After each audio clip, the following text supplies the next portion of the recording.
তাকে অনুরোধ করতাম। জয় গুরু। আলোচনা প্রসঙ্গ ষষ্ঠ খণ্ড, পেজ 12, 13, 14। এইসব কথা চলছে, এমন সময় অমূল্যদার মা এসে ব্যস্ত সমস্ত হয়ে শ্রী ঠাকুরকে বললেন, আমার ননদকে বানরে কামড়েছে, সে बाँचবে ना। यही सब बात चल रही थी। ऐसे समय पे अमूल्यदा के माँ आकर बहुत व्यस्त होकर श्री ठाकुर जी को बोलने लगी कि मेरे ननद को बंदर ने काट लिया है, वो नहीं बचेगी। শ্রী ঠাকুর তাড়া দিয়ে বললেন, বাঁচবে না কি রে, আগে থাকতে রায় দিয়ে ফেললি, বাঁচবে না, এই ধরনের কথাই ভালো নয়।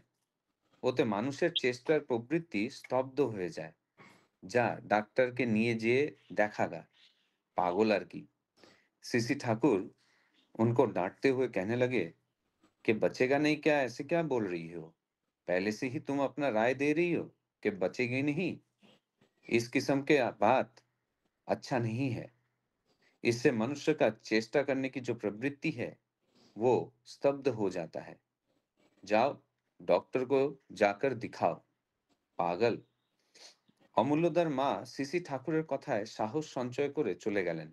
अमूल्यदा की माँ सीसी ठाकुर जी की इस बात से साहस संचय करके चली गई। যাবার বেলায় সিসি ঠাকুর বললেন, ডাক্তার যা যা বলে সেই মতো ব্যবস্থা করে তাড়াতাড়ি সুস্থ করে তুলবি, বুঝলি তো। जाते वक्त सीसी ठाकुर जी ने कहा कि डॉक्टर जो जो कहता है उस हिसाब से बंदोबस्त करके जल्द से जल्द स्वस्थ कर देना, समझी तो। অমূল্যদার মা, হ্যাঁ। অমূল্যদাকে মা ने कहा, जी हाँ। এরপর খগেন ভাই বললেন, শেরপুরে সব অর্গানাইজেশন সংস্থা कोऑपरेट सहयोगिता করে रिलीफ वर्क सेवा कार्य করছে। इसके बाद खगेन भाई कहने लगे कि शेरपुर में सारे ऑर्गेनाइजेशन यानी कि जो संस्थाएं हैं वो कॉर्पोरेट यानी कि सहायता करके रिलीफ वर्क सेवा कार्य कर रहा है। এই প্রসঙ্গে আমার জিজ্ঞাসা, আমরা অন্যান্য অর্গানাইজেশন সংস্থার সঙ্গে কোঅপারেট সহযোগিতা করতে পারি কিনা। इस प्रसंग में मेरा प्रश्न ये है कि हम दूसरे ऑर्गेनाइजेशन यानी कि संस्थाओं के साथ कोऑपरेट यानी कि सहयोगिता कर सकते हैं या नहीं। सीसी ठाकुर, আমি বলি, এমনভাবে কাজ করো যাতে রিলিফ সাহায্যের দরকার না হয়। सीसी ठाकुर जी कहने लगे कि मैं कहता हूँ कि कुछ इस तरह कार्य करो ताकि रिलीफ यानी कि सहायता का जरूरत ही ना हो।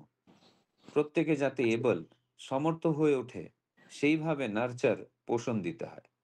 हर कोई ताकि एबल यानी कि समर्थ हो उठे इस तरह से नर्चर यानी कि पोषण देना चाहिए। একদল কেবল সাহায্য নেবে আর একদল কেবল সাহায্য নেবে, এই অবস্থা আমার ভালো লাগে না। एक समष्टि सिर्फ सहायता देगा और एक समष्टि सिर्फ सहायता लेगा, ये अवस्था मुझे बिल्कुल अच्छा नहीं लगता है। এতে মানুষের মনে ইনফিউরিটি হীনমন্যতা গজায়। इससे मनुष्य के मन में ইনফিউরিটি यानी कि হীনমন্যতা জাগ উঠতা है। আমার মনে হয় এক পরিবারের লোক পরস্পরের জন্য যেমন করে তেমন তোর বোধ ও আদান প্রদানের ব্যবস্থা যদি করা যায় তাহলে ভালো হয়। मुझे ऐसा लगता है कि एक परिवार का इंसान एक दूसरे के लिए जैसे करता है उसी तरह बोध और आदान प्रदान का व्यवस्था अगर किया जाए तो वो अच्छी बात होगी। যে দুর্বল ও অক্ষম সেও তার মতো করে কিছু করুক, দিক থুক, अप्रत्याशी हुए प्रीतिर खातिरे। जो दुर्बल और अक्षम है वो भी अपने हिसाब से कुछ करे, दे, अप्रत्याशी होकर প্রীতি কে সাথ। বাগান থেকে দুটো শাকপাতা তুলেও অন্তত একজনকে দিক। बगीचे से कम 1-2 साग पत्ता निकाल कर अंततः किसी को दें। গায়ে বল আছে যার সে গায়ে গতরে খেটে অপরের কিছু উপকার করুক। जिसके शरीर में बल है वो दूसरों के लिए मेहनत करके उसका उपकार करे। আর এ ব্যাপারে পয়সা পাবার তোয়াক্কা যেন না করে। और इस मामले में बदले में पैसे पाने की उम्मीद बिल्कुल ना करे। অপরের জন্য নিঃস্বার্থভাবে ভাবতে শিখুক। করতে শিখুক, दूसरों के लिए निस्वार्थ भाव से सोचना सीखे, करना सीखे। এই অ্যাক্টিভ টেন্ডেন্সি, সক্রিয় প্রবণতাই হলো antidote of poverty and inability, दारिद्र ও অসামর্থ্যের ওষুধ। यही एक्टिव टेंडेंसी यानी कि सक्रिय प्रवणता ही antidote of poverty and inability यानी कि दारिद्र और असामर्थ का औषध है। এইটে ইম্পার্ট সঞ্চারিত করে দেখো, এর মতো রিলিফ সাহায্য আর হয় না। इसे इम्पार्ट यानी कि संचारित करके देखो, इससे बड़ा रिलीफ यानी कि सहायता और कुछ नहीं होता है। আমি বলি মানুষ মানুষের হোক, তাহলে তার অভাব ঘুচতে থাকবে। मैं कहता हूँ मनुष्य मनुष्य के लिए हो, इसी से ये जो अभाव है वो मिट सकता है। অন্তরের আবেগ নিয়ে ইষ্টভীতি যারা নিখুঁতভাবে করে, তাদের ভিতরে একটা সীমন্ত ভাব ফুটে ওঠে। अंतर के आवेग को लेकर जो इष्टभीति सही रूप में करता है, उनके भीतर एक सीमंत भाव जग उठता है। আর কোঅপারেশন সহযোগিতা, নন কোঅপারেশন অসহযোগিতা তো কথা নয়। और कोऑपरेशन यानी कि सहयोगिता और नॉन कोऑपरेशन यानी कि असहयोगिता, ये कोई बात नहीं है। পারপাস টু দ্য প্রিন্সিপাল, আদর্শানুগ উদ্দেশ্য যদি ফুলফিল্ড পরিপূরিত হয়, কোঅপারেট সহযোগিতা করবে, না হলে করবে না। पर्पस टू द प्रिंसिपल यानी कि आदर्शानुग उद्देश्य अगर फुलफिल यानी कि परिपूरित होता है, तो कॉपरेट यानी कि सहायता करेगा या तो फिर नहीं करेगा। তোমাদের কি করণীয় তা তোমাদের মাথায় আছে। तुम सभी का क्या करना है ये तुम्हारे मस्तिष्क में है। এখন বিশেষ একটা স্থানে সেটা কিভাবে ফলিয়ে তুলতে হবে তা অঙ্ক কষে কষে দেখবে। अब एक विशेष स्थान में किस तरह इसे जगाया जा सके, वो ठीक से हिसाब करके देखना होगा। যেখানে যেমন প্রয়োজন তেমনি করবে, जहाँ पे जैसा प्रयोजन है वैसे ही करेंगे। লিটল হিটলার, ছোট হিটলার বলে একটা কথা জার্মানিতে চালু আছে। लिटिल हिटलर यानी कि छोटा हिटलर नाम से एक बात জার্মানি में चालू है। কথাটা আমার খুব ভালো লাগে। ये बात मुझे बहुत अच्छा लगता है। তোমরাও ডিপেন্ডেন্টলি ইন্ডিপেন্ডেন্ট, অধীনভাবে স্বাধীন, আর ইন্ডিপেন্ডেন্টলি ডিপেন্ডেন্ট, স্বাধীনভাবে অধীন, শরীরের বিভিন্ন অর্গান যন্ত্রের মতো। तुम सभी डिपेंडेंटली इंडिपेंडेंट यानी कि अधीन भाव से स्वाधीन, और इंडिपेंडेंटली डिपेंडेंट यानी कि स्वाधीन भाव से अधीन। मानो शरीर के विभिन्न ऑर्गन यानी कि यंत्र के जैसा। नचेत একটা सिस्टम विधान হয় না, नहीं तो एक सिस्टम यानी कि विधान नहीं होता है। তোমরা তো মেশিন, যন্ত্র নও। প্রত্যেকে রেসপন্সিবল ইউনিট, দায়িত্বশীল ব্যষ্টি, বুঝে সুঝে যা সমীচীন তাই করবে। तुम सभी तो मशीन तो नहीं हो। हर कोई रेस्पॉन्सिबल यूनिट यानी कि दायित्वशील व्यष्टि यानी कि जिम्मेदार संपूर्ण व्यष्टि है। सोच समझकर जो सही है वही करोगे। অবশ্য যেখানে তেমন প্রয়োজন হয় যথাস্থানে কনসাল্ট, পরামর্শ করতে পারো। लेकिन जहाँ पे जैसा प्रयोजन है वहां पर सही स्थान पे कंसल्ट यानी कि परामर्श कर सकते हो। কিন্তু খুঁটিনাটি তোমাদের নিজের মাথা খাটিয়ে বের করতে হবে। लेकिन छोटी से छोटी चीज भी तुम्हें अपना मस्तिष्क लगाकर निकालना होगा। আর সোশ্যাল ওয়ার্ক সামাজিক কাজ এর কথা যে বলো, আগে তো ইন্ডিভিজুয়াল বেস্টি, তাদের দিয়ে তো সোশ্যাল সামাজিক যা কিছু।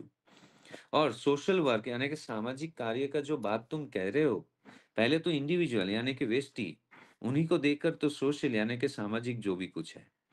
তাই ব্যক্তিগুলিকে গড়ে তোলার দিকে নজর দাও, और इसीलिए इन व्यक्तियों को बना उठने की तरफ नजर दो। আমি বলি যে গ্রুপ গুচ্ছের লোক হোক না কেন, কাউকেই তোমাদের ফুলফিলিং পুশ, পরিপূরণী প্রণোদনা দিতে বাদ দেবে না। অর্থাৎ যাজন সবার কাছেই করবে, যে যা নিয়েই থাক। मैं कहता हूँ जो ग्रुप यानी कि गुच्छ समूह, इनके जो भी लोग हो क्यों ना, किसी को भी तुम्हारे फुलफिलिंग पुश यानी कि परिपूरणी प्रणोदना देने में छोड़ना मत। अर्थात याजन सभी के पास करना, जो भी लेकर क्यों না रहे। যদি তোমরা কোথাও কোনো কাজে অন্যের সঙ্গে কোঅপারেট সহযোগিতা করো। দেখো কোনো ক্রমে যেন তোমাদের দ্বারা থেকে বিচ্যুত না হও। अगर तुम किधर भी कोई भी कार्य में दूसरों के साथ कोऑपरेट यानी कि सहयोगिता करते हो, तो ध्यान रखना किसी भी कारण से तुम्हारा जो दारा है मतलब जो बेस है उससे तुम कभी भी विच्युत न होना।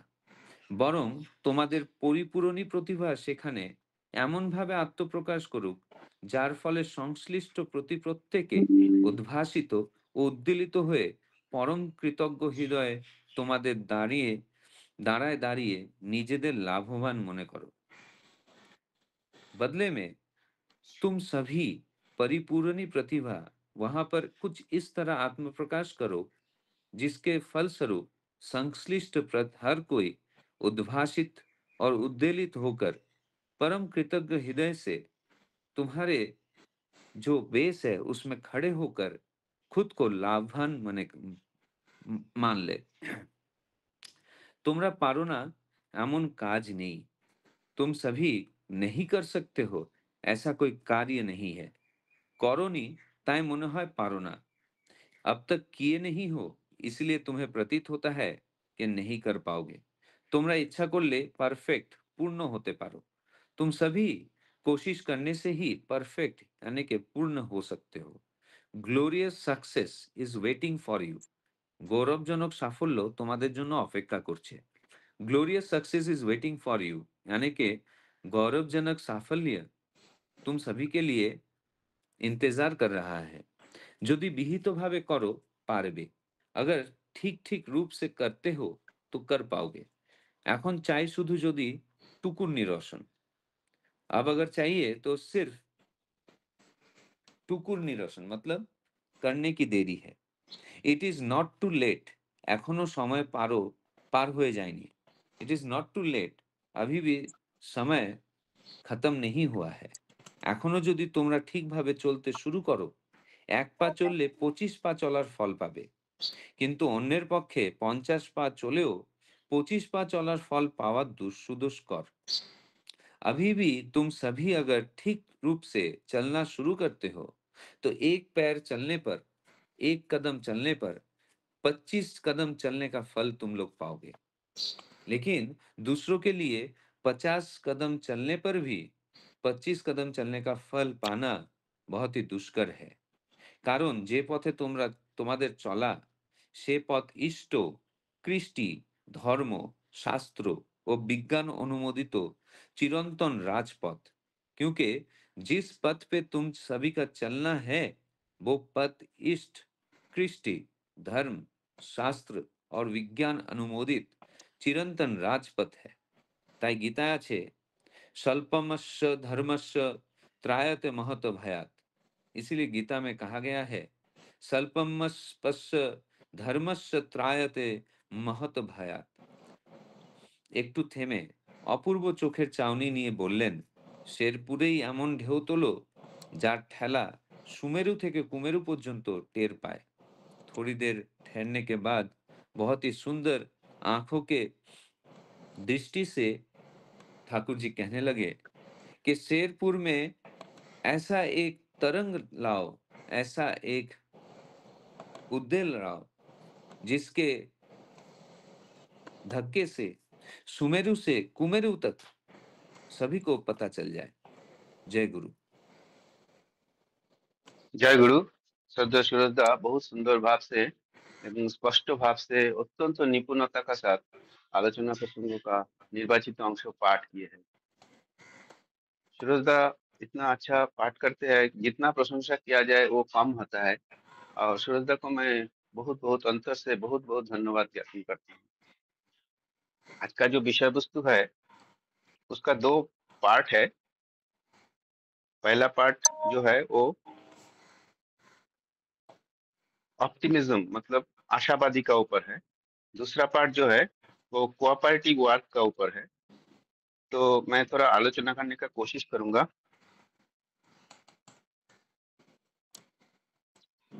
पहला पार्ट जो है वो पहले करता हूँ। एक माँ आके व्यस्त होके ठाकुर जी से बोली कि मेरा ननद को बंदर ने काट लिया है, वो नहीं बचेगी। सीसी ठाकुर तुरंत बोले कि बचेगी नहीं मतलब? पहले से ही फैसला कर लिया है, बचेगा नहीं।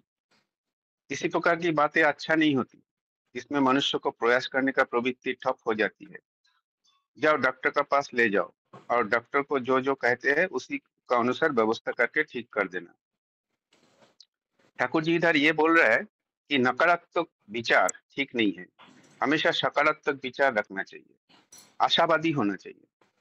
ठाकुर जी खुद बहुत आशावादी थे, इसलिए जो लोग ठाकुर जी से दुर्व्यवहार करते थे, ठाकुर जी उन लोगों को भी प्यार करते थे, इस आशा में कि उन लोग कभी सुधार जाए।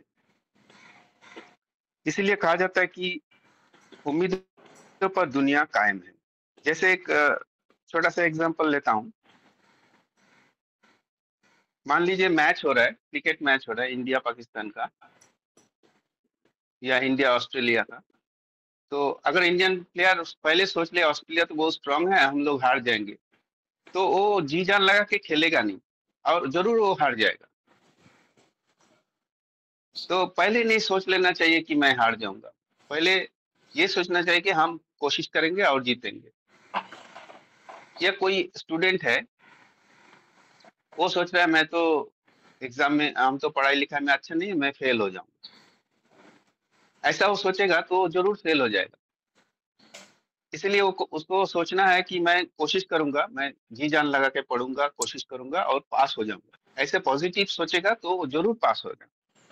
यही बात ठाकुर जी इधर बोलने लगे। पहले से ही एक कुछ सोच लेना नहीं चाहिए, मतलब प्री कॉन्सीव नोशन नहीं होना चाहिए कि ये होगा, मतलब फल का आशा हम पहले से ही नहीं कर लेंगे, हम पहले कोशिश करेंगे, बाद में फल दिखा जाएगा। गीता में भी यही बोला है, फल का चिंता मत करो, काम करते जाओ, कर्म करते जाओ। दूसरा जो टॉपिक है वो है कि खगेन भाई आके बोले कि शोरपुर में सभी ऑर्गेनाइजेशन कोऑपरेटिव करके रिलीफ वर्क कर रहा है, हम लोग क्या दूसरे ऑर्गेनाइजेशन के साथ कोऑपरेट कर सकते हैं? तो ठाकुर जी इस प्रश्न के उत्तर में बोले, मैं ऐसा सोचता हूँ कि ऐसा कर्म करो कि रिलीफ का कोई जरूरत ही ना पड़े, मतलब किसी को रिलीफ मत दो, उनको समर्थ बना के उसको समर्थ बनाने का कोशिश करो, जैसे वो खुद अपना देखभाल कर सके, अपना काम कर सके, ऐसा तरह पोषण दो। क्योंकि तुम कुछ दे देंगे, कुछ सहायता दे देंगे तो कुछ दिन उसको अच्छा चलेगा, लेकिन जैसे ही वो खत्म हो जाएगा फिर वो क्या करेगा? फिर उसका जरूरत आएगा तो वो क्या करेगा? इसलिए ठाकुर जी योग्यता बढ़ाने का बात कर रहे हैं। सभी इंसान अगर योग्य बन जाए, समर्थ बन जाए, उसका अर्निंग करने का कैपेसिटी बढ़ जाए, तो उनका जरूरत वो खुद पूरा कर सकेगा। कोई एकजुट व्यक्ति आके हमेशा सहायता करेगा और दूसरे जुट व्यक्ति हमेशा सहायता लेते रहेगा, ये परिस्थिति ठाकुर जी को अच्छा नहीं लगता। इसमें जो लोग सहायता लेते हैं हमेशा, उसका मन में एक इन्फिनिटी कॉम्प्लेक्स ग्रो करता है। वो हमेशा सोचेगा कि मेरा तो कोई क्षमता नहीं है, मैं लेते रहता हूँ। तो ऐसा करते करते उसका मन में एक इन्फिनिटी, मतलब निम्नगामी मनोभाव कि मेरे द्वारा कुछ नहीं होगा, मेरे से कुछ नहीं होता है, मैं कुछ नहीं कर पाता हूँ, हम दूसरे से बहुत छोटा हूँ, मैं गरीब हूँ, मैं वो हूँ, मतलब इन्फिनिटी, निम्नगामी चिंताधारा, ये कॉम्प्लेक्स ग्रो हो जाएगा। इसीलिए ठाकुर जी बार बार बोले हैं कि इंसान का योग्यता बढ़ाने का कोशिश करो। रिलीफ देने से वो समस्या का समाधान नहीं है। एक परिवार का लोग जैसे एक दूसरे के लिए कार्य करते हैं, उसी तरह समाज में भी एक वर्ग का लोग दूसरे के वर्ग के लिए कार्य करें, तब बेहतर होता है। जैसे कि एक एग्जाम्पल ऐसे ले सकते हैं कि जैसे कोई दुर्बल अक्षम व्यक्ति है, जिसका पास धन नहीं है, पैसा नहीं है, वो क्या कर सकता है? खेत से कुछ अनाज पाती लेके दूसरे को सहायता कर सकता है। या तो जिसका शरीर में बल है, वो काम कर सकता है, मेहनत कर सकता है, वो मेहनत करके किसी का कोई मदद कर दिया। किसी का घर में कुछ काम हो रहा है, शादी-ब्याह हो रहा है, तो उसमें वो मेहनत करके उनका योगदान दिया है। निस्वार्थ भाव से करना चाहिए और निस्वार्थ भाव से करने के लिए सोचना और करना सीखना चाहिए। उसको मन में ये भावना नहीं होना चाहिए कि मैं काम कर दिया, मेरे को कुछ पैसा मिलेगा। पैसा दिया तो ठीक है, लेकिन उसका मन में ऐसा नहीं रहेगा कि मैं काम कर दूँगा और मेरे को पैसा मिल जाएगा। निस्वार्थ भाव से करना चाहिए। और ये जो एक्टिव टेंडेंसी है, वो दरिद्रता और असमर्थता का औषध है। मतलब ये एक्टिवली काम करने का जो उसका टेंडेंसी है, ये यही दरिद्रता को मिटा सकता है।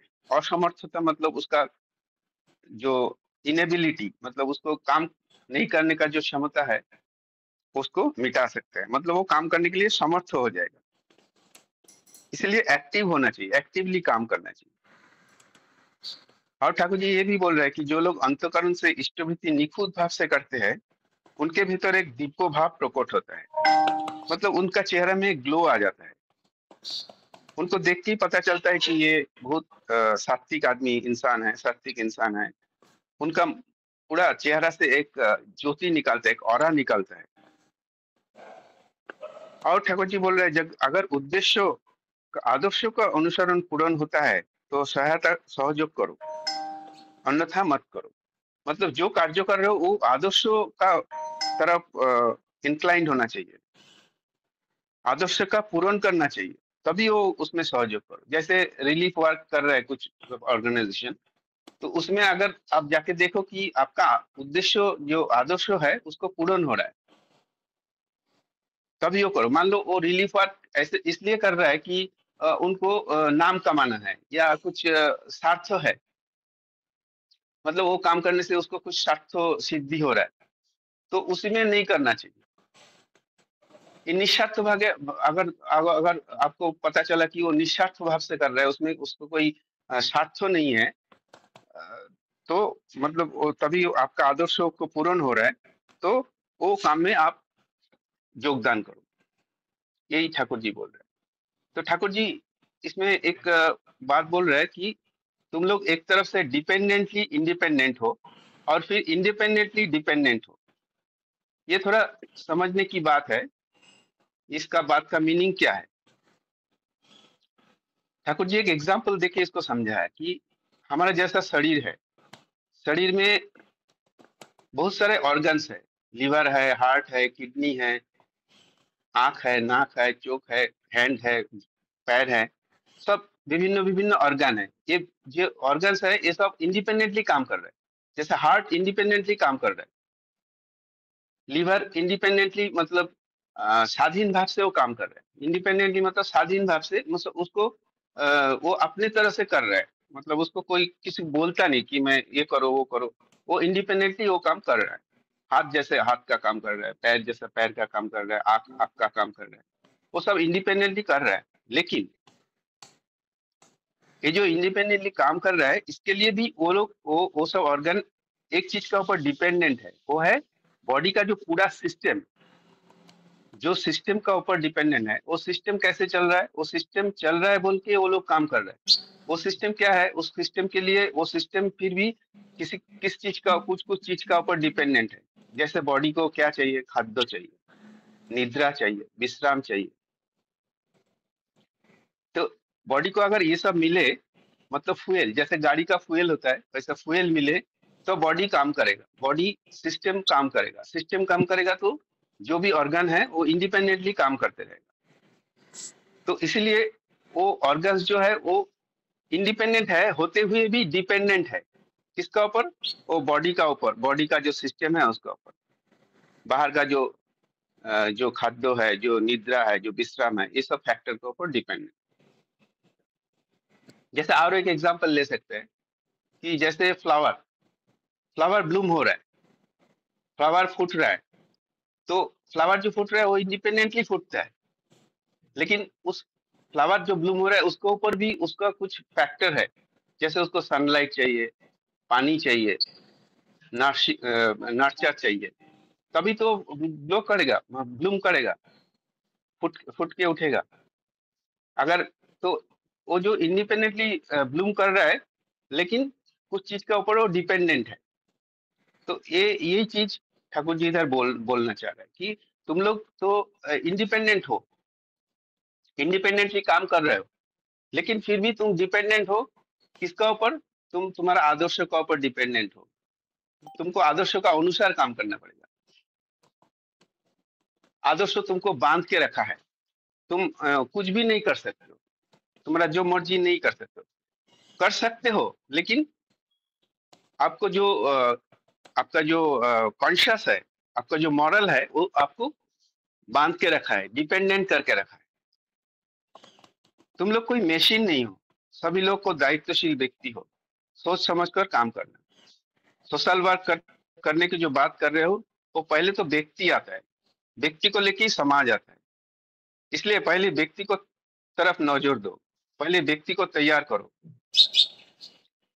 कोई भी लोग, कोई भी ग्रुप का लोग, कितना भी कोई भी ग्रुप का हो क्यों ना हो, उसको फुलफिलिंग पुश मतलब जाजन करो, उसको समझाओ, किसी को छोड़ो मत, सभी को जाजन करो। यदि तुम किसी कार्य में दूसरे का साथ सहयोग करो, देखो किसी भी हालत में अपने सिद्धांतों से विचलित ना हो, बल्कि तुम्हारा तुम्हारा परिपूर्ण करने का जो प्रतिभा है, वो इस तरह से प्रकट हो कि संबंधित सभी व्यक्ति आनंदित होकर गहरी कृतज्ञता का साथ तुम्हारा आदर्श का सामने नतमस्तक हो जाए। वही चीज मैंने पहले जो बोला था, मतलब आपको ये देखना पड़ेगा कि वो जो कार्य कर रहा है, वो ऑर्गेनाइजेशन जो कर रहा है, उसमें उसका कोई मोटिव है क्या? हम लोग अक्सर आजकल का दुनिया में देखते हैं कि लोग हमेशा मोटिव लेके काम करते हैं, अपना फायदा के लिए करते हैं, अपना स्वार्थ सिद्धि के लिए करते हैं। लेकिन ठाकुर जी वो करने के लिए मना कर रहा है। ठाकुर जी बोल रहा है कि आपका आदर्श परिपूर्ण करने के लिए वो काम करो। ऐसा काम करो कि सब आपको देख के एकदम आनंदित हो जाए, कृतज्ञ हो जाए, और तुम्हारा का आदर्श का सामने नतमस्तक हो जाए। ठाकुर जी और भी बोल रहे हैं कि ऐसा कोई भी काम कर जो नहीं है जो तुम नहीं कर सकते हो। तुम करते नहीं हो, इसलिए तुमको लगता है कि मैं नहीं कर सकता। जैसे कि मैं मेरा एग्जाम्पल देना चाहूंगा। मैं तो कभी जिंदगी में संचालन नहीं किया, परिचालना नहीं किया, मैं जानता भी नहीं था कैसे करना होता है, क्या करना होता है।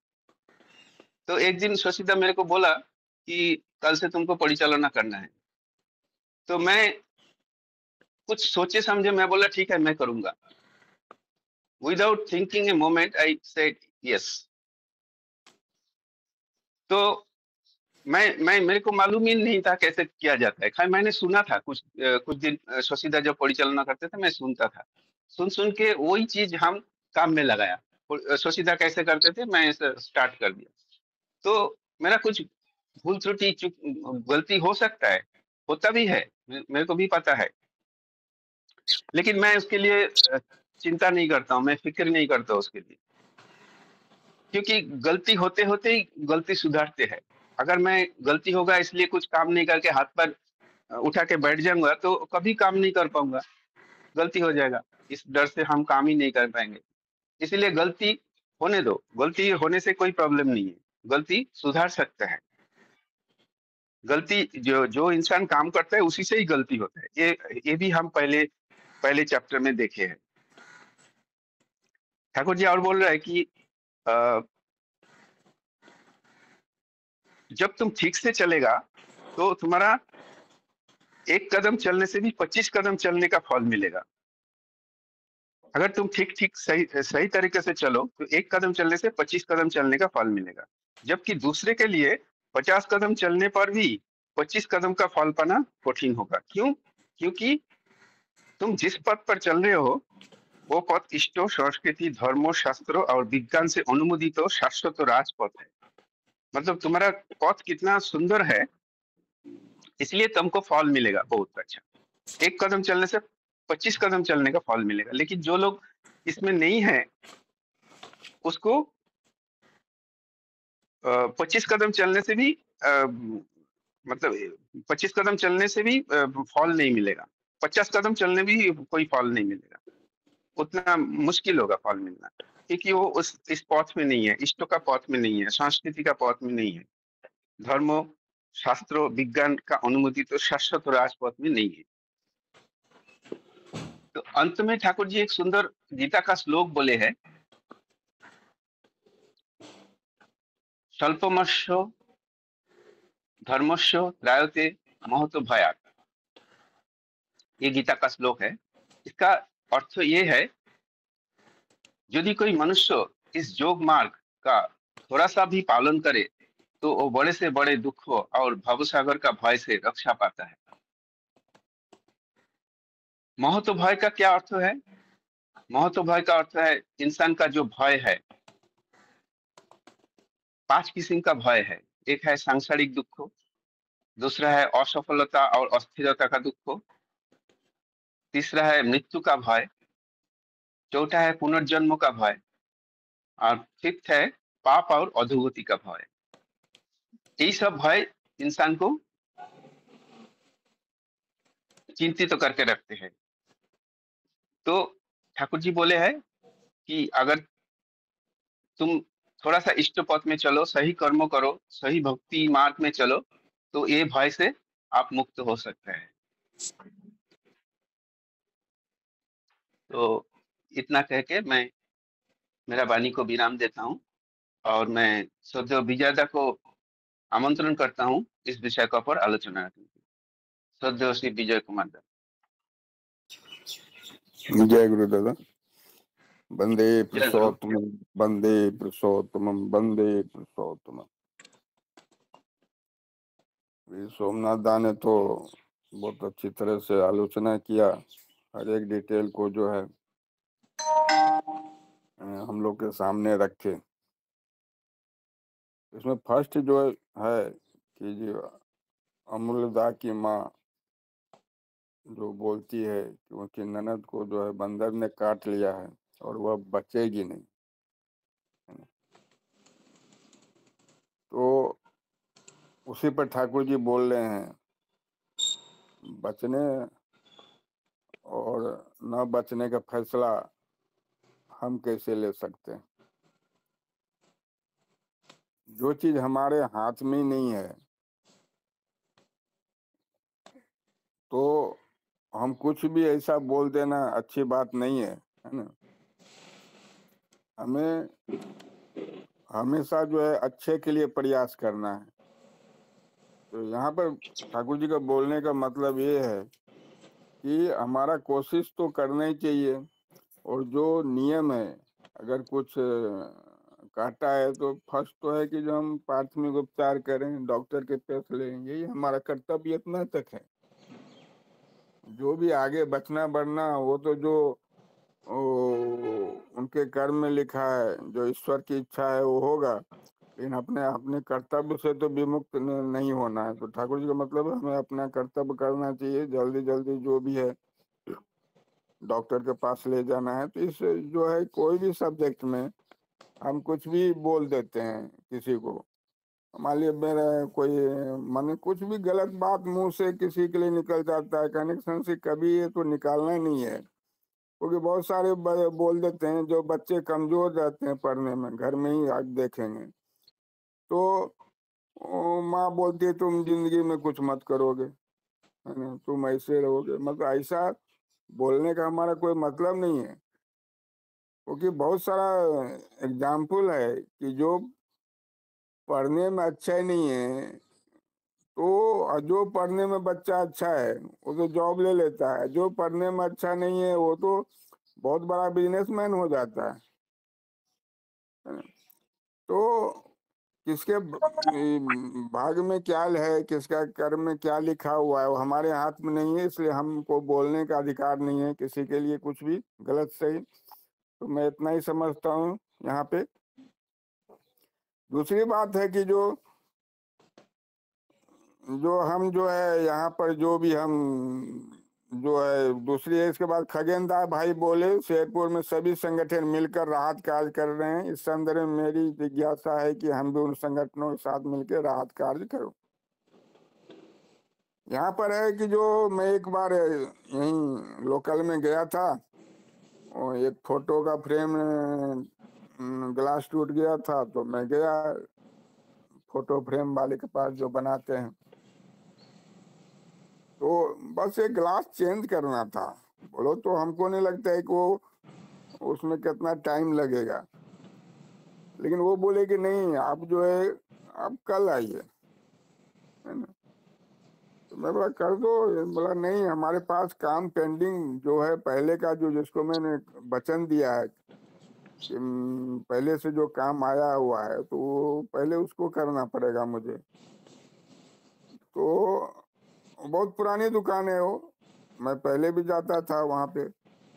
तो वहाँ वो अकेले ऑनर जो था वही काम कर रहा था। मैं बोला आपका कोई आदमी वगैरह नहीं है, कोई हेल्पर वगैरह?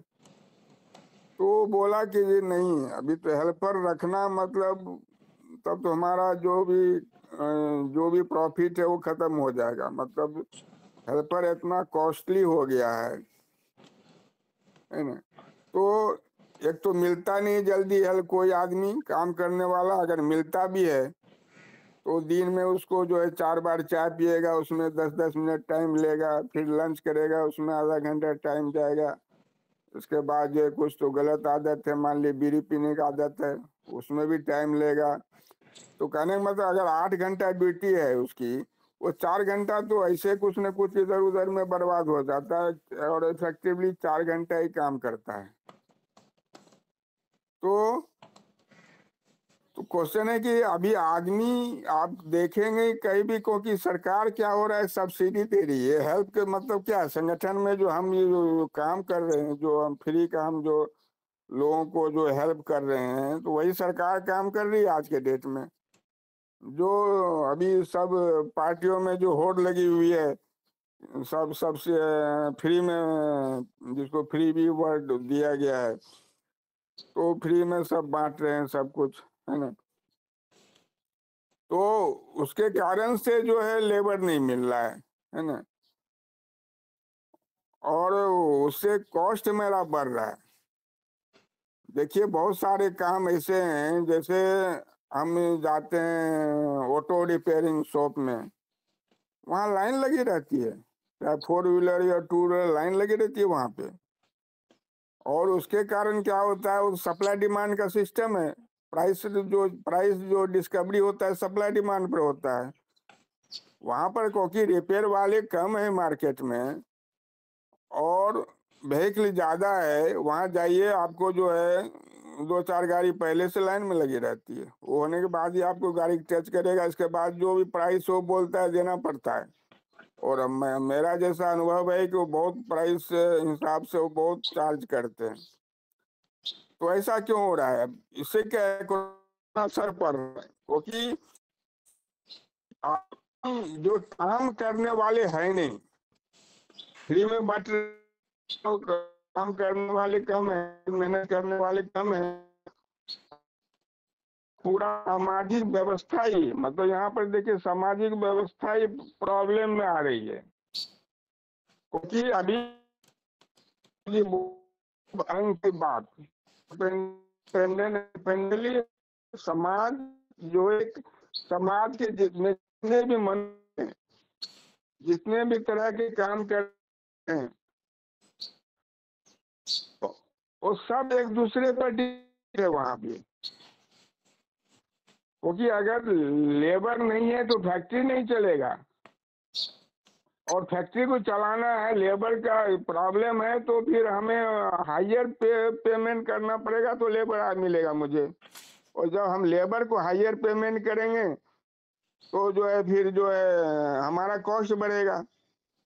अब इसके कारण क्या हो रहा है, इसके कारण हो रहा है कि जो भी इंडस्ट्री ऑटोमेशन सिस्टम में जा रही है, सभी कुछ ऑटोमेट कर रही है ना। मैनुअल सिस्टम सब जगह हट रहा है, तो मैनुअल हट रहा है तो ऑटोमेटिक सिस्टम में फिर लेबर की बहुत कम जरूरत पड़ती है। फिर हम बोलते हैं कि अनएम्प्लॉयमेंट बढ़ता है। तो सब देखिए एक साइकिल की तरह काम कर रहा है। हम इधर सब्सिडी दे रहे हैं, लेबर का प्रॉब्लम है, फिर उसके कारण जो हमारा कॉस्ट बढ़ रहा है, कॉस्ट को कम करने फिर ऑटोमेट सिस्टम में जाना पड़ रहा है, हमें कम्पीट करना पड़ता है और फिर कॉस्ट बढ़ता है। मतलब एक साइकिल में क्या होता है, एक जो भी व्यवस्था है इकोनॉमिक व्यवस्था है या समाज की व्यवस्था है, सब जो है इफेक्ट करता है। इसलिए ठाकुर जी यहाँ पर क्या बोले हैं कि सबको जो है डिपेंडेंट जो है उसको इंडिपेंडेंट बनाना है। उसको हम फोकट में फ्री में बांटने से कुछ नहीं होने वाला। उसको ऐसा हमको ट्रेनिंग देना पड़ेगा, ऐसा उसकी जो एबिलिटी को बढ़ाना, अर्निंग एबिलिटी को बूस्ट करना पड़ेगा उसको। इसलिए ठाकुर जी का जो है कहीं पर कोई ऐसा सिस्टम नहीं है। ये चर्चा शायद पहले भी आई थी आलोचना प्रसंग में कि जो अभी लोग बोलते हैं कि जो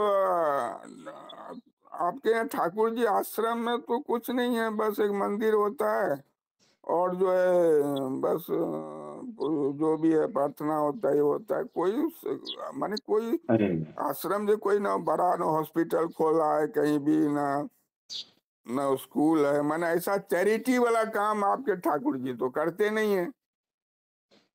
तो ठाकुर जी चैरिटी तो यही तो बोलते हैं, चैरिटी की जरूरत नहीं है। जब हम मनुष्य निर्माण का ठाकुर जी काम कर रहे हैं, बेस ही मजबूत कर रहे हैं। ठाकुर जी का प्रिंसिपल है बेस को मजबूत करना। अच्छे मनुष्य कैसे पैदा हो, अच्छे कैसे मनुष्य का निर्माण हो, कैसे सही पथ पर मनुष्य को ले जाएं, तो ये सब की जरूरत नहीं है। एक्चुअली कुछ चैरिटी वर्क की जरूरत नहीं है। तो ठाकुर जी तो बेस को मजबूत कर रहे हैं, जिससे कि जो भी मनुष्य इंडिपेंडेंटली खड़ा हो जाए। हम जो और जो ठाकुर को लेकर वहां पर जो बोले हैं ठाकुर जी स्मृति परायण होकर के जो हम कुछ देते हैं, स्मृति क्यों दे रहे हैं? क्योंकि स्मृति अभी दे रहे हैं तो उसके लिए हमको अर्न करना पड़ेगा। अगर हम ठाकुर से प्रेम कर रहे हैं और ठाकुर को कुछ अर्पण कर रहे हैं तो अभी वो पैसा आएगा कहाँ से? उसके लिए तो हमें काम करना पड़ेगा। तो ये जब हमारे अंदर डेवलप होगा और हम ऐसा भी सोचेंगे ठाकुर को हम ज्यादा से ज्यादा दें, तो उससे हमको ज्यादा से ज्यादा अर्न करना पड़ेगा। तो ये प्रेम की बात है, इस परायणता की बात है। किसी आदर्श में युक्त अगर होते हैं हम, तो ये सब जो है हमारे अंदर डेवलप होगा। तो इस तरह से जो है वो काम करने की जरूरत है। तो इतना ही करके मैं अपनी वाणी को समाप्त करता हूँ दादा। जय गुरु। जय गुरु दादा। तो विजय दादा बहुत सुंदर भाव से विषय वस्तु को आलोचना किए है। दादा भी वही बात बोले है कि योग्यता बढ़ाना है। ठाकुर जी वही बात का ऊपर ध्यान जोर देते थे। ठाकुर जी बोले कि चैरिटी का क्या जरूरत है, अगर इंसान का योग्यता बढ़ जाए, इंसान खुद अपने इंडिपेंडेंट हो जाए, तो ये रिलीफ वर्क का कोई मतलब जरूरत ही नहीं पड़ता है। तो यही बात दादा ने व्याख्या करने का कोशिश किया है। बहुत सुंदर आलोचना रखा है श्रद्धेय विजय कुमार दादा। अभी आलोचना करने के लिए मैं श्रद्धेय शशि कुमार दादा को अनुरोध करूंगा। जय गुरु दादा।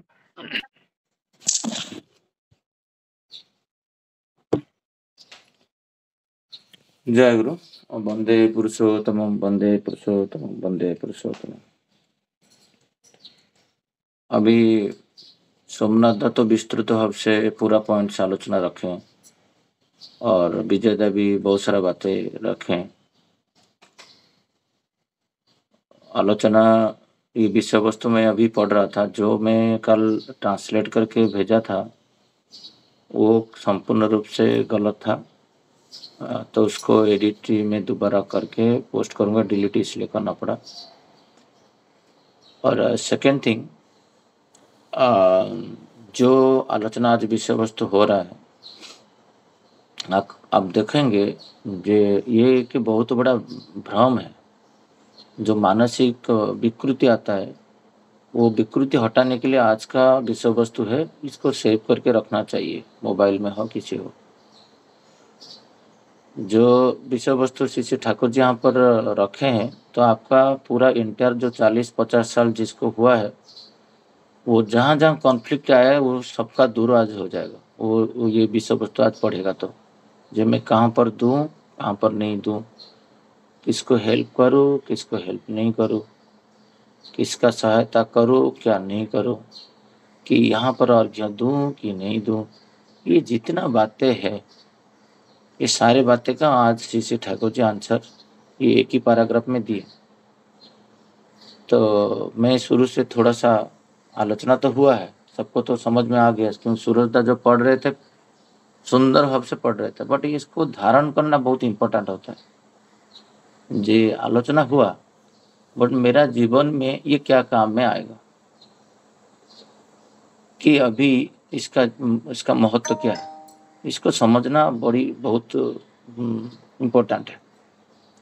यहाँ पर जो बातें फर्स्ट वाला बातें हैं, मैं कल ये बातें अजीत प्रधान दा के साथ खाने के टाइम में हमारा ऑफिस में आए थे, मैं उनको समझा रहा था जो साइंटिफिक क्या है इसके पीछे। जो फर्स्ट वाला कोई किसी को बंदर काटा है और उनके ननद को, और वो आके बोल रहे हैं जो काट लिया है वो बचेगी कि नहीं, ये बचेगी कि नहीं जो संदेह उसके मन में, वो निश्चित भी है वो मरेगी। ये बातें जब हम लोग करते हैं, सीसी ठाकुर जी यहाँ पर बोले हैं जे बचेगी नहीं मतलब क्या है, क्या पहले से फैसला कर लिया वो मरेगी। वो आके सीसी ठाकुर जो जुग पुरुषोत्तम है, जिसको हम परम पुरुष बोलते हैं, उनके सामने बोल रहे हैं, निर्णय कर देता है जो वो मर रहा है। तो सीसी ठाकुर जी बोले बचेगी नहीं, इसी प्रकार बातें अच्छे नहीं होते। कल मेरा सामने एक व्यक्ति असुस्थ था, 4 दिन बीमार था, मेरा टीम मेंबर, उनको टेम्परेचर था, वॉमिटिंग था, वो सब था। मुझे व्हाट्सएप में लिखा जो आई विल नॉट कम। तो मेरे टीम में 7-8 लोग गणपति में छुट्टी में गए। तो मैं सोचा काम कैसे चलेगा, देखा तो वो व्यक्ति में जाते जाते वो व्यक्ति बैठा है ऑफिस में। बोला तुम तो छुट्टी पे थे, फिर ऑफिस आ गए। तो मैं देखा उसका पूरा असुस्थ है, मतलब तुम घर जाओ। फिर मेरे पास आके दूर थोड़ा खड़ा, मतलब बेड पास में, ना सर आपको ये वायरल है और आप बीमार पड़ जाओगे। मैं उनको बोला, कल अजीत प्रधान तक बोला था, मेरा जो कन्वर्सेशन मैं यहाँ पर क्यों बता रहा हूँ, क्योंकि कन्वर्सेशन से ही बीमार होता है मनुष्य। मनुष्य शब्द से ही बीमार होता है, जितना खाद्य से नहीं होता है। बोला मैं कैसे बीमार होऊंगा, ना नहीं मेरा वायरल है, मतलब मुझे अफेक्ट करेगा नहीं, मुझे अफेक्ट करेगा नहीं। तो वहां पर और एक कलीग थे ना, वायरल अफेक्ट करेगा नहीं, मतलब कैसे करेगा बताइए ना। मैं जब एक्सेप्ट नहीं कर रहा हूँ, मुझे होगा नहीं, तो मुझे होगा कैसे। जब कोई चीज आप ग्रहण नहीं करते हो तो तुम्हारा नहीं होता है, फर्स्ट एक्सेप्टेंस होता है मेंटली, जो मुझे हो जाएगा। यही भाव से आधा बीमार अंदर घुसता है, माइंड से ही बीमार घुसता है अंदर। बॉडी का इतना क्षमता है जो मटन चिकन को भी पका सकता है पेट में। आप कुछ भी डाल दो, जो मेल्ट होना कि वो 4 घंटा में मेल्ट होकर स्टूल में निकल जाता है, मतलब इतना उताप रहता है स्टोमक में। तो ये बैक्टीरिया रहेगा बॉडी में। बैक्टीरिया तब होता है जब मेंटल वीक होता है, तब बैक्टीरिया एक्टिवेट होता है, नहीं तो अदरवाइज एक्टिवेट नहीं होगा। तो वो बोले दिन भर मेरे साथ बैठे, बोला खाली मेरा लैपटॉप को टच मत करना। तो आज सुबह मैं तो बीमार नहीं हूँ, बट यही चीज मैं कभी भी वायरल पेशेंट में आता हूँ, पहले होता था मेरा बॉडी में, नेक्स्ट डे वायरल होता था, नहीं तो पानी निकलता था, गला खराब होता था, कुछ होता था। ये जो निर्णय करना जे बंदर काट दिया मर जाएगा, ये जो सोच है, जितना बात हम लूज टॉकिंग करते हैं दिन भर ऑफिस में, सोसाइटी में, स्त्री के साथ, बेटा के साथ, भाई के साथ, बंधु के साथ, वो सब लूज टॉकिंग बंद करना है। कैसे बंद होगा, ना नाम धन से बंद होगा। आप जितना परिमाण में नाम धन करोगे, कल अजीत भाई बोले तुम्हारा हमारे 5 मिनट बैठे हैं, बस स्थिर होके उनके साथ जोगजुक्त होता हूँ, जो क्या क्या आज करूंगा क्या नहीं करूंगा, वो सब एवरीथिंग। मुझे बोले तुम इतना मुझे प्रभावित किए, कल अजीत प्रधान दा बोले जो मुझे आज एक सिहरन सृष्टि हुआ बॉडी में। बोले कैसे, ना दीर्घ दिन से पितृतर्पण नहीं किया था, आपसे सुना था, अभी 3 दिन है, 3rd डे है, लग रहा है मुझे इतना मेंटल पीस। मैं बोला ये क्यों हो रहा है पता है, क्योंकि आप पहली बार कृतज्ञता अर्पण किए जो आपके दया से मैं जन्म लिया हूँ। आप तो ईश्वर के पास किए थे, बट आप उनके पिता के प्रति किए नहीं कभी। इसलिए शायद ठाकुर जी उत्सव के पहला शब्द पिता रखे थे, जो हम कुछ दिन पहले पढ़े थे ना, जो उत्सव उत्सव मतलब इष्ट, इष्ट मतलब खाली जे श्री ठाकुर, वो नहीं, श्री ठाकुर खुद बोले पिता माता ईश्वर आचार्य परिवेश परिवेश परिस्थिति। पिता वर्ड क्यों रखे? जहां से जन्म ली हो तुम। ये जब उत्सव आएगा तुम आप नेगेटिव बोलोगे नहीं। जैसे वो व्यक्ति को मैं बोला, मेरा अंदर एक लेडी, मुस्लिम लेडी काम करती है, उसका नाम है बरखा, मुझे वो रिपोर्ट करती। वो 4 दिन बीमार रहा और केबिन में हमारा एक मीटिंग था। मुझे बरखा बोला था मैं दूसरा रूम में जाके काम करता हूँ। बोला मेरा कुछ नहीं होने वाला, आप बैठो इधर काम करो, मुझे कुछ नहीं होने वाला है। क्योंकि मेरा जो ऑरा मंडल है, मैं जो क्रिएट किया हूँ इतना दिन तक प्रैक्टिस करके, 2.5 साल 3 साल, मैं 26 साल की बात नहीं करूंगा जो 99 से दीक्षा लिया, सुस्टेन लिया। मैं अभी से किया तो अभी से इफेक्टिव हो रहा है। जिस दिन आप स्टार्ट करोगे आपका बातें बंद करना। जे किसी का माइक शायद ऑन है, दंडपणिधा आप दंडपणिधा हाँ, माइक म्यूट की। हाँ ठीक है। मैं जो ये बातें कर रहा हूँ ना, ये कोई बोलेगा ये फिजूल का बातें है, 100%। क्योंकि आपको विश्वास नहीं होगा जब आप करोगे नहीं। आप एक करके देखो तो। मुझे इसे पटक से मारने से एक मच्छर मर जाएगा, हाथ लगाने से। मैं क्या करता हूँ, वहां पर ब्रह्मास्त्र डालता हूँ। मैं देखता हूँ आलोचना वगैरह में सब में देखता हूँ, कोई पारिवारिक समस्या लेके आता है ना, वो ठाकुर जी का वाणी इतना बोल के उसको ये कर देता है ना, तो देखोगे बोले क्या नॉलेज है। बट वो व्यक्ति को पूछो तुमको कुछ समझ में आया, उसको पता नहीं होगा, क्योंकि वो उसी अवस्था में गुजरा नहीं है, जो परिस्थिति में गुजरा नहीं है। मैं बोल सकता हूँ मैं कैसे रोग से व्याधि से रक्षा पाया, मेरा वाक्यों को कंट्रोल करके। मेरा एक्सपीरियंस है। कल अजीत भाई को बोला जो कल देखो मैं कल सुबह ही आलोचना करूंगा, मेरा ना थ्रोट इन्फेक्शन होगा ना फीवर होगा। बट यही परिवेश में 7-8 लोग कल बीमार पड़ेंगे, क्योंकि इतना वायरल लेके कोई व्यक्ति आता है तो जो इसको एक्सेप्ट रिसीव करेगा वो बीमार पड़ेगा ना। क्या तुम सुबह उठ के, मतलब सुबह उठ के नहा धो के प्रार्थना करना, ये काफी दिन हो चुका है। काफी दिन मतलब 1-2 साल ऐसा नहीं, काफी दिन। एक दिन बंद नहीं। 12 बजे सोए, एक मतलब कितना बजे सो जाते हैं, कभी मतलब 2 बजे सोता हूँ तो 5 बजे उठता हूँ, 1 बजे सोता हूँ तो 5 बजे उठता हूँ। जितना बजे उठ जाए वो जो फिक्स है उसको कॉम्प्रोमाइज नहीं कर। निरोला से बोलने के लिए सोता अनुज्ञा में सुबह सुबह तैयारी कैसे हो गई फिर, या 8 बजे उठ के मैं निरोला से बोल पाऊँ? तो ये जो मन भाव और बेविचार, चोरी नहीं करना। बहुत सारा लोग चोरी करते हैं, कर्मी भी चोरी करते हैं, उनको पता नहीं चलता है। जब उनको दिखा दोगे ये चोरी है तो उनको पता चलेगा ये चोरी है। तो श्री ठाकुर जी यहाँ पर मानसिक सदाचार का बात की है, तो गलती से भी बोलना मैं बीमार पड़ जाऊंगा, मेरा बीवी बीमार पड़ जाएगी, आप दादा उधर रखिए। एक बार एक लड़का उनका नाक से निकल रहा है, वो हाथ लगा के गलती से अन्यमनस्क होकर मेरा लैपटॉप को टच कर दिया। तो वो बोला दादा सॉरी ये हो जाएगा, आपको बीमार पड़ेगा। ये बोला, मैं बोला बीमार वो क्या होता है?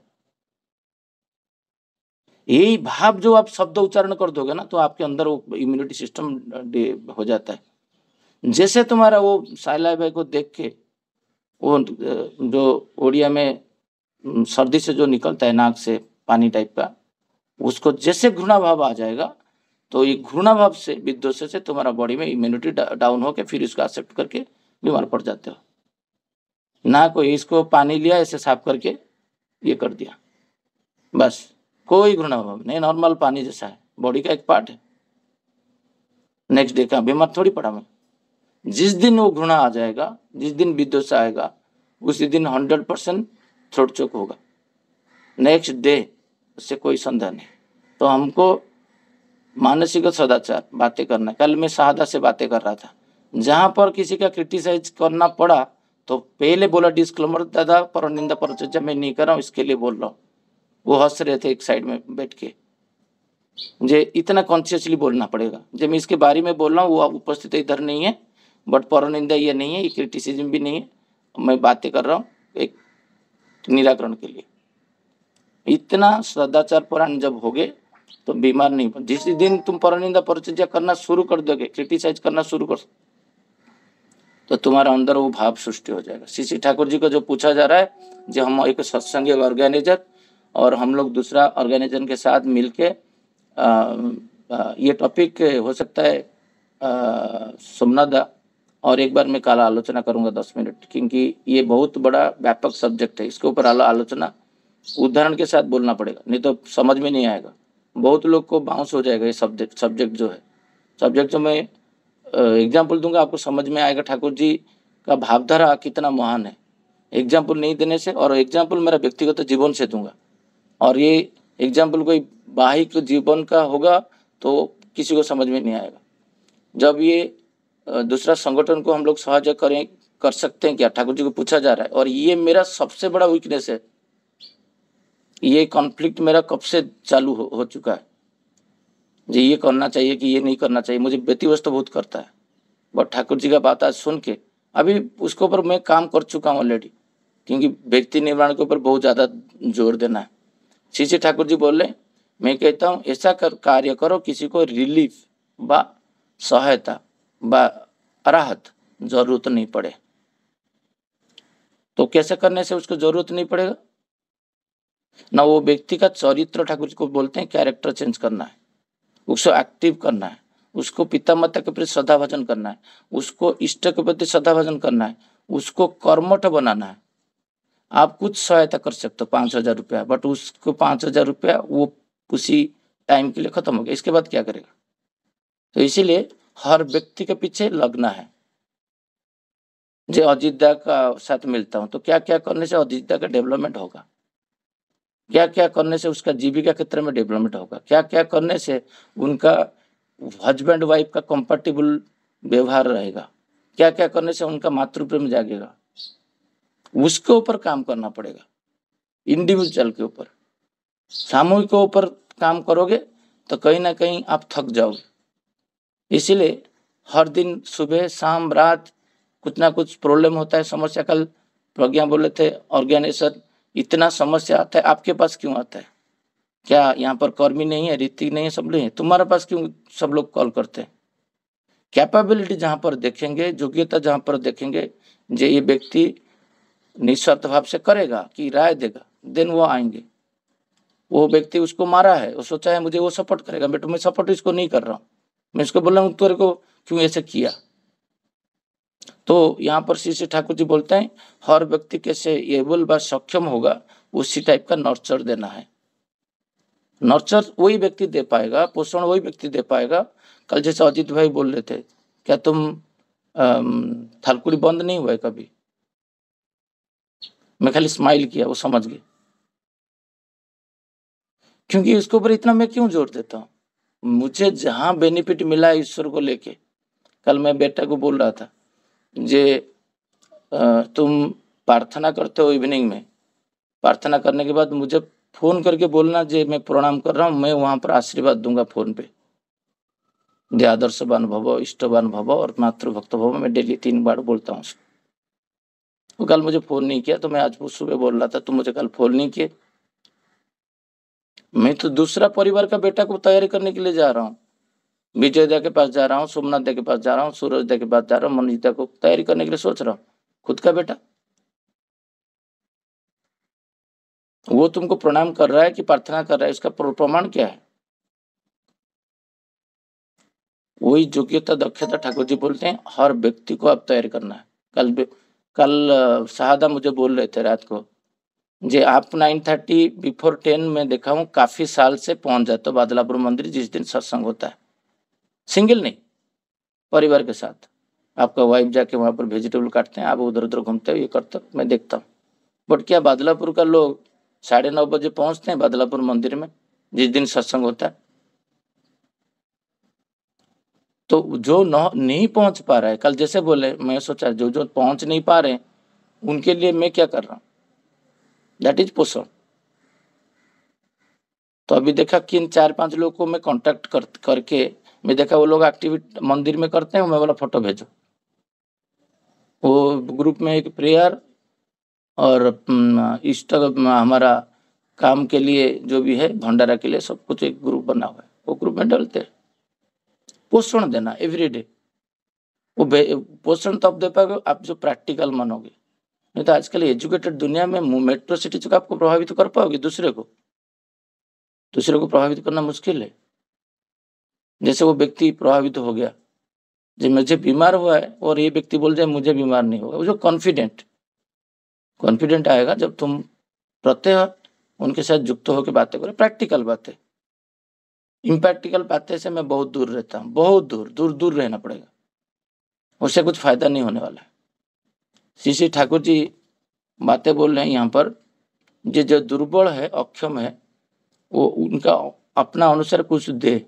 मैं देखा हूँ गांव में ये जो ड्रम स्टिक होता है, जिसको सजना बोलते हैं उड़िया में, वो ड्रम स्टिक को बेचा नहीं जाता है। आप सुन के हैरान होंगे, 4 प्रोडक्ट हमारा बेचा नहीं जाता है। ये जो पपैया है वो नहीं बेचते हैं, लौकी नहीं बेचते हैं, ड्रम स्टिक नहीं बेचते हैं, साग सब्जी नहीं बेचते हैं। अभी बेचना शुरू हुआ है गाँव में। जिसका जो दुर्बल, वो इसीलिए सक्षम होते थे, वो सब लेके दूसरे को देते थे। मेरा माँ खुद जाके दे के आते थे, घर से लिया 2-4 घर पे दे के आए। अभी भी ऐसा ही चलता है।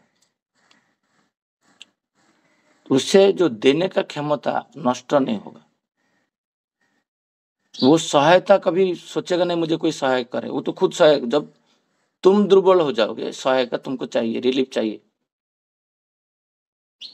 हेलीकॉप्टर में रिलीफ डाल रहे हैं, उसमें हमारा गांव में एक व्यक्ति मर गया क्योंकि उसके पीछे पीछे दौड़ा, उसके ऊपर डाला, मर गया। मैं तब बोल रहा था मत जाओ, इतना दुर्बल मत बनो, मर गया। सहायता के लिए लोग पागल हो रहे हैं, बट सहायता करने के लिए जो आकृति वो नष्ट होते जा रहा है। मुझे सहायता कौन करेगा, क्यों करेगा? मुझे नहीं चाहिए आवश्यकता कोई सहायता का। जगत में आने के लिए आया हूं मैं, देने के लिए। तो ये जो भाव अंदर देखा हूं रूरल बेल्ट में अभी भी इंटैक्ट है। तो श्री ठाकुर जी यहाँ पर बोलते हैं तुम्हारा बॉल है जिसका बुद्धि काम नहीं करता है, सेंसर नर्व वीक है, खाली मुंडे की तरह काम करता है, तो कुछ नहीं, उसको यूज करके तुम्हारा शक्ति है तो दूसरा का काम करवा दो, हेल्प कर दो। ये बातें श्री ठाकुर जी बोल रहे हैं। यही जो एक्टिव टेंडेंसी है, सक्रिय प्रवणता, ये that is antidote of property and inability. Shri Thakur ji बोल रहे हैं दारिद्र और असमर्थता का औषधि ये है। तो मैं परिवेश के लिए क्या किया? मेरा दारिद्र और इनएबिलिटी दूर होगा। मेरा बेटा बोल रहा था जी तुम इतना जाका जकम में ये सब ठाकुर जी बोल रहे हैं, जो ग्लोरियसली सिस्टमेटिकली उत्सव होना चाहिए। ये वर्ड सुन के मैं थोड़ा सा, मेरे ऊपर बहुत प्रभावित कर दिया श्री ठाकुर जी का वाक्य। तो उसके लिए 1-1.5 लाख बजट बढ़ गया। तो बेटा बोला तुम ऐसा करोगे तो होगा। बोले ये एक ही उद्देश्य है, मनुष्य को अपना हम लोग आज तक नहीं किए, हम लोग अर्थ के पीछे गए हैं। एक व्यक्ति तैयारी करूंगा ना, वो व्यक्ति का सर्वस्व ठाकुर जी का जब हो जाएगा, गाड़ी घोड़ा बंगला बीबी बच्चे सबको लगा के ईश्वर का काम करेगा। मेरा परिवेश में मैं कितना किया हूँ, कल मैं हिसाब दे रहा था शहादा को, जो एक एक व्यक्ति का नाम लेके आप आइए, अक्टूबर 26 से पहले हम 25 दीक्षा यहाँ पर करेंगे। भुवन दा को बोला, मनीष दा कहीं पे सबको मिलके 25 दीक्षा करके, सो वो मेरा परिवेश में, मेरा सोसाइटी में हर व्यक्ति ऐसा सोचेगा जब मैं मेरा सोसाइटी में 25 दीक्षा करूंगा इस साल।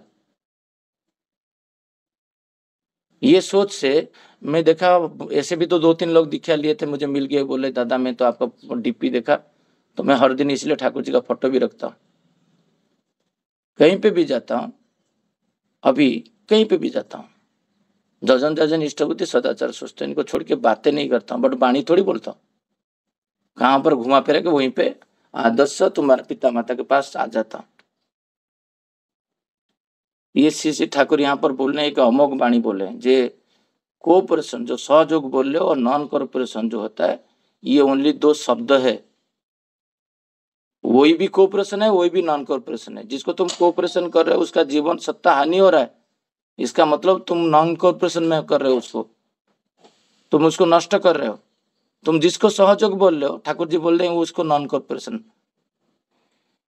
इसलिए इसको आलोचना करने के लिए ना खुद का जीवन का अनुभूति होना चाहिए, नहीं तो अदरवाइज आप करने से गलत आलोचना कर दोगे।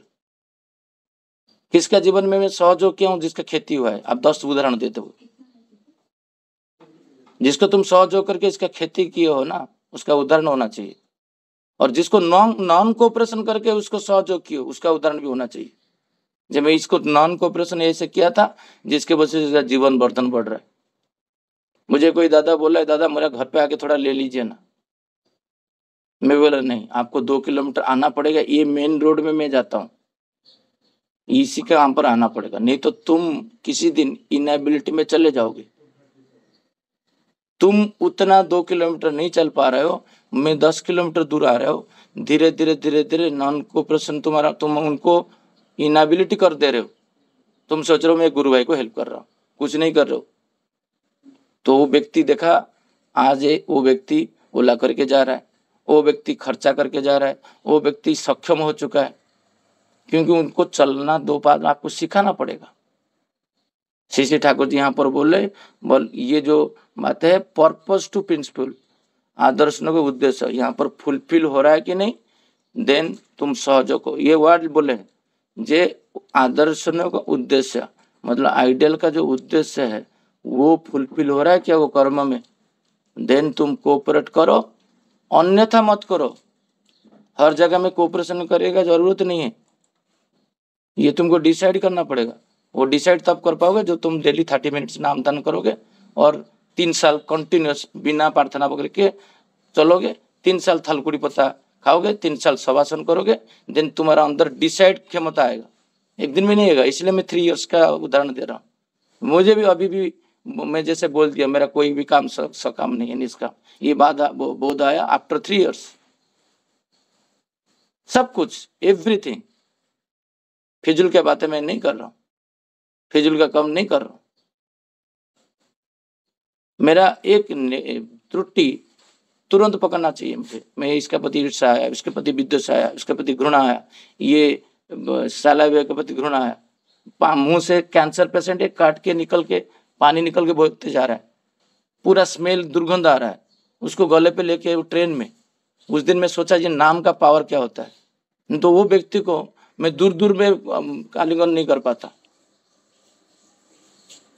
दूर दूर से मेरा ये स्वभाव है, मेरा बहुत घृणा भाव है। देखूंगा तो अभी मटन फिश का कोई पे कटिंग होता है, मुझे उस दिन एक माँ गुरु माँ हमारा वो बोल रहे थे जे शशि भाई वहाँ पर चिकन कटिंग है जहाँ पर तुम्हारा बेटा सिलाई कर रहा है और खड़ा नहीं हो पाओगे।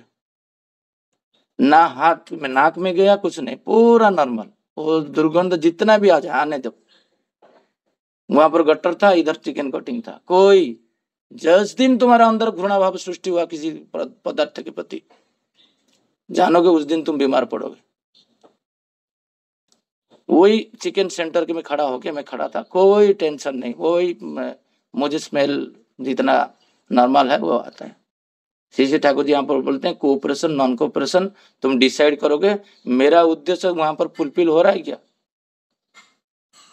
एक जगह में मंदिर का गोचर जमीन में 2 फीट चला गया, तो मेरा वो इंट्यूशन हुआ ना, नहीं आचार्य देव का आशीर्वाद मिला है, सब कुछ हुआ है, आप अर्घ्य दीजिए। तो मैं व्यक्ति को बोला, ये मैं उड़ीसा का बात कर रहा हूँ, बोले 1 रुपया वो मंदिर के लिए, वो श्री ठाकुर अनुकूल का मंदिर होने भी मैं नहीं दूंगा,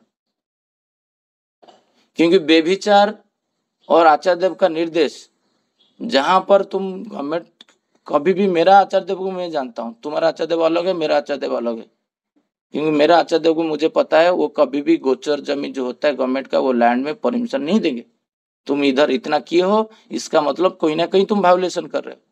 अभी देखा गया वो मंदिर जो मुख्य फाटक है उसको तोड़ने वाला है गवर्नमेंट, और वहां पर गुरु परिवार भी नहीं जाते हैं।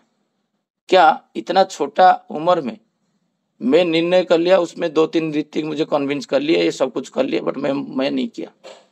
आज तक मैं 1 रुपया दिया नहीं। क्या ये कोऑपरेशन है कि नॉन कोऑपरेशन है। वो व्यक्ति अभी मुझे ही फोन करके बोल रहा है शशिदा तब बोल रहे थे सही बोल रहे थे। मैं बोला पहले उद्देश्य आइडियल को प्रमुख तुम प्राइमरी जहां तुम करोगे तुम कॉम्प्रोमाइज करोगे। बहुत लोग भाषण देते हैं क्योंकि उनका बेटा बेटी को जब प्रतिलोम के मैरिज आता है ना, दादा का क्या करेंगे, वो सुसाइड कर देगा। मुझे बोले हैं सुसाइड कर देगा, वो प्रतिलोम मैरिज करवा देते हैं। प्रतिलोम संतान को भी मैरिज नहीं करना चाहिए। कॉम्प्रोमाइज जो लोग करते हैं उनका जीवन में कहीं ना कहीं देखोगे बिग छोटा स्मॉल होल रह जाता है, वो निर्णय नहीं कर पाते। बातें करना बहुत बड़ा बड़ा है, बट निर्णय करना मुश्किल हो जाता है। आज वो 10 साल मुझे जो 2 लोग कन्विंस कर रहे थे कोऑपरेशन करो, यहाँ पर डोनेशन करो, मैं नहीं किया, क्योंकि वहां पर फिर देखा गया बाद में शिशिर आचार्य भी नहीं गए। ये छोटा बात नहीं है। तो फिर ये कि ऋतिक दादा जो थे वो कैसे कन्विंस हो गए, वो दे दिए। और शशिकांत दास क्या उनसे बड़ा है? जो कल जो हमारा मंडल दा बोल रहे थे, नहीं यहाँ पर तुम्हारा ठाकुर कैसा है तुम निर्णय करो, क्या करोगे? वहां पर वाणी का कोई सहयोग नहीं पड़ेगा। देख लिया ये गलत है, ये गलत है, गलत को कभी भी आचार्य प्रश्रय नहीं देते। और जो जो चीज आप निर्णय करोगे उसी हिसाब से आप करोगे। इसीलिए श्री ठाकुर जी बोलते तुम क्या करना चाहिए तुम्हारे दिमाग में है, अब किसी विशेष स्थान पर ऐसे कैसे फलदायी करना है ये गणना करके देखना, जहाँ ऐसे आवश्यकता है वहां बस करना। ये ठाकुर जी का बात है। एक कान में डाला, एक कान में निकाल दिया। ठाकुर जी बोले ये सब चीज। तो श्री जी ठाकुर जी बोले देखो किसी हालत में अपने सिद्धांत से विचलित न हो, बल्कि तुम्हारी पूर्णता वहां इस तरह प्रकट हो कि संबंधित सभी व्यक्ति आनंदित होकर कृतज्ञता से तुम्हारा आदर्श के सामने नतमस्तक हो जाए। कोई कंप्रोमाइज नहीं। जिस दिन से समझ गया ये वाला चीज है, ये वाला मैं करूंगा। जैसे बोल रहा हूँ बहुत सारा एक्टिविटी अभी ऐड कर दिए हैं। मुझे अजीत दा बोले क्या तुम चामच नहीं ला सकते हो शशि भाई, इतना तो होना चाहिए। ये 3 साल पहले का बात। एक दिन भी चामच वाइप बंद नहीं किया टिफिन बैग में। जो जो व्यक्ति जो जो मुझे बोले हैं, बोले बाहर खाते हो तो मनोरंजन दा बोले चामच धो के, अभी तक उनका बात मेरे को याद है। जब भी जाता हूँ कोई टी शर्ट के अंदर जो ये पहनते, थोड़ा सा गणपति का दिन में पहले दिन में डेकोरेशन कर रहा था, मेरा शर्ट थोड़ा ऊपर हो गया, 2 उंगली ऊपर हो गया, मेरा पीठ दिखने लगा। मुझे मेरा बेटा मेरे ऊपर बहुत गुस्सा हो गया। कहा ना उसका उम्र 12 साल है, जे तुम्हारा कॉमन सेंस नहीं, थोड़ा बड़ा सा ड्रेस नहीं पहन। घर पे कोई नहीं है, घर पे कोई नहीं है, ना गेस्ट है ना कोई है, हम 2 हैं और मेरे ऊपर गुस्सा हो रहा है। क्यों? तुम्हारा पीठ क्यों दिखा? भटकाल में देखा पड़ोसी में छोटा छोटा हाफ पैंट पहन के लड़की लोग गणेश के सामने बैठे हुए, जिसका उम्र 40 साल 35 और 2 बेटा बेटी है, बक्सर पहन के ये कर रहे, घूम रहे। कोई अनुभव नहीं, कोई संवेदनशील नहीं है। जो ईश्वर है, मैं कैसे बैठूं, कैसे ड्रेस पोशाक पहनूं, ये क्या एक दिन में तैयारी हुआ है? मेरा पूर्वज किए थे। मैं कल अजीत दा को वही बोल रहा था, जे मेरा ये कुछ भी नहीं है, ये 60 इयर्स का साधन भजन नहीं है। मेरा पिता माता, उनका पिता माता 250 साल से शाकाहारी थे, 250 साल। ऐसा नहीं 1-2 दिन। मैं कान्हा को बोला 7th जनरेशन को पूछो, किसी को याद नहीं है उनका पिताजी का नाम क्या है, उनका पिताजी का कान्हा, ऐसे गिन के उनको 7 जनरेशन दिया। तो यहाँ पर फोरम में जितना भी ज्वाइन किए हैं, अंततः पक्षे आपका पिताजी को पूछिए जी आपका पिताजी का नाम क्या था, उनका पिताजी का नाम क्या था, उनका विशेष गुण क्या था। क्यों ठाकुर जी इधर बोल रहे जी? जब तक ये तुम्हारा अंदर ये विशेष गुण, तुम्हारा नाम पूछो तो 4th जनरेशन आप खुद नहीं बता पाओगे। मैं कान्हा को बोला हूँ 14 पीढ़ी तक तुमको दूंगा, 7 जनरेशन मुझे पता है, बट 14 तक दूंगा। मेरा पिताजी बोलते थे हमारा कभी मेरा जो बड़ा बाबा थे वो बोले थे 250-300 साल पे होगा, उससे कम नहीं होगा शाकाहारी। मतलब इतना दिन? हाँ आराम से, क्योंकि हमारा तो 8 पीढ़ी तक मुझे पता है कोई कृष्ण भक्त थे। तो हमको तो पता है नहीं इष्टभूति हम कितना दिन से कर रहे। मैं इष्टभूति थोड़ी आज से कर रहा हूँ, अन्य रूप में इष्टभूति लोग किए हैं, आज ठाकुर जी इसको सिस्टमेटिक करके मंत्र दे के करवा दिए। मनुष्य नित्य देते थे। मुझे पता है बचपन में घर का खाना बनेगा, अभी नहीं वो सिस्टम, खाना बनेगा, एक जो खाना को परोसा जाएगा और भगवत टूंगी जाता था। मेरा बचपन का बोल रहा हूँ, मैं जो 4th स्टैंडर्ड में था, पूरा खाना जाता था वहां पर भोग लगने के लिए, बिना कांदा लहसुन होके जाता था। 1-2 व्यक्ति करते थे, बट उसको हटा दिया अभी। मतलब डेली सुबह उठ के ही लोग इष्टबुद्धि करते थे, एक अन्य रूप से, जल ग्रहण नहीं करते थे। इष्टबुद्धि को ये ठाकुर जी आके सिस्टमेटिक कर दिए। इष्टबुद्धि जो नहीं करेगा किसी का अस्तित्व भी नहीं रहेगा। सब लोग इष्टबुद्धि कर रहे हैं, अन्य के रूप में कर रहे हैं। तो इष्टबुद्धि को जो श्री ठाकुर जी बोलते हैं, जो व्यक्ति करता है उसके अंदर एक दीप्ति आएगा, वो कपटता कर नहीं सकता है। छाड़ा रे मन कपट चतुरी ताली मारने से कपट चतुरी नहीं जाता है, सिंसियरिटी होना पड़ेगा।